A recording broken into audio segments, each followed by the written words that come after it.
Time for another personal finance update with Madrona Financial and CPAs. Brian Evans joins us. Brian, thanks for being here today. And one of the big conversations, I know I do as a Gen Xer, we talk about Social Security and whether that's going to be around for our retirement. So you have done a lot of digging, a lot of research on this. So maybe the big question is Social Security going to be around? Yeah, I get this question so much, especially when I'm doing financial plans for clients. They're like, well, are you even going to put Social Security in there? I hear it's going bankrupt. Well, there is a Social Security trust fund that's going to run out by 2035. And so at that time, we'll only have 80 cents on the dollar coming in because there's not as many workers for every recipient as there used to be. I know when I was born, there was about 5 workers to every one recipient. Now there's about 2.5. It's about half that right now. So what happens if we're talking 80 cents on a dollar? Is that what we're going to get in our check once we do retire?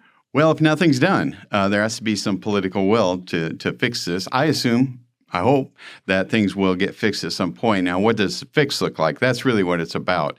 If nothing's done, it would be 80 cents on the dollar. I mean, that's just the math. But what are some of the fixes you're hearing about? Yeah, there's several fixes. One is there is a cap on Social Security, how much you can earn before it's taxed, so they could take the cap away. The rate of withholding on our wages could go up.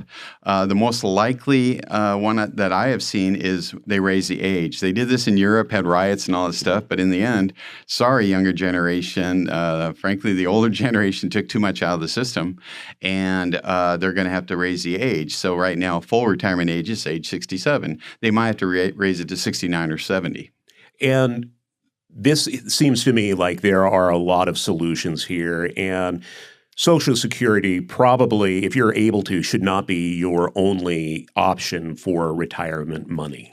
That's really the underlying current here. I mean, especially for younger people, if you're thinking about Social Security later, there will be changes, and they won't be positive for you. But it'll be there, but it won't be as good as you thought. And so because we don't know the future and what it's going to be, the big advice is to don't rely solely, if you can, don't rely solely on Social Security for your retirement planning. Consider, that's why we have 401k plans. That's why we have other, investing and so forth that we can do. But just to rely on that as your financial plan, probably not a good plan. What's your top piece of advice if somebody is pretty new to this? They are, let's say they're in their 40s and they don't know what to do. What is your top piece of advice for them? I've never met somebody retired that was mad that they put a bunch of money away in their retirement plan when they were younger. So older self will thank younger self, that's you today, if you up your retirement contributions. All right.